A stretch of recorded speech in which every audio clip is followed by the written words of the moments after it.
കുട്ടിപ്പല്ലുകളെ കേടുവരാതെ ഇരിക്കണോ എന്നാൽ അതിനുള്ള കുറച്ച് ടിപ്സ് ആയിട്ടാണ് ഞാൻ വന്നിരിക്കുന്നത്. സ്റ്റാർട്ട് ഏർലി എന്നുള്ളതാണ് ഫസ്റ്റ് വൺ. കുഞ്ഞു പല്ലുകൾ രണ്ടെണ്ണം താഴെ വന്ന് തുടങ്ങുമ്പോൾ തന്നെ നമ്മൾ ടീത്തിങ് എന്ന് പറയും അതിനെ. ആ സമയത്ത് ഗംസ് ഒന്ന് മസാജ് ചെയ്ത് കൊടുത്തിട്ട് തുടങ്ങാം. ആ ഒരു സമയത്ത് കുട്ടിക്ക് ഗംസിലൊക്കെ ഭയങ്കര ഇറിറ്റേഷൻ, ചില കുട്ടികൾക്ക് ചെറിയ പനി പോലെ അങ്ങനെയൊക്കെ തോന്നാൻ ചാൻസ് ഉണ്ട്.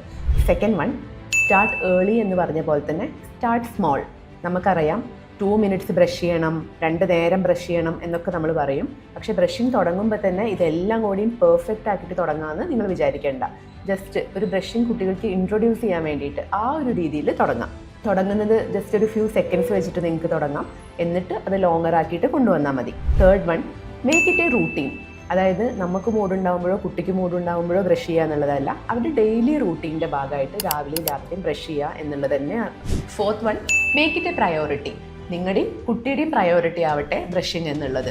എന്താണെങ്കിലും ബ്രഷ് ചെയ്യുക, അതും നിങ്ങളുടെ കൂടെ ഇരുത്തിയിട്ട് തന്നെ ബ്രഷ് ചെയ്യിപ്പിക്കുക. പോയി ബ്രഷ് ചെയ്യുക എന്ന് പറയാണ്ട് നിങ്ങൾ എപ്പോഴാണോ ബ്രഷ് ചെയ്യുന്നത് അതിൻ്റെ കൂടെ കുട്ടീനെ നിർത്തിയിട്ട് ബ്രഷ് ചെയ്യിപ്പിക്കുക. ലാസ്റ്റ് ടിപ്പ്, പക്ഷേ ഏറ്റവും ഇമ്പോർട്ടൻ്റ് ആയിട്ടുള്ളത്, എപ്പോഴും പറയുന്ന പോലെ ഏർലി ഡെൻ്റൽ വിസിറ്റ്സ് ഷെഡ്യൂൾ ചെയ്യുക.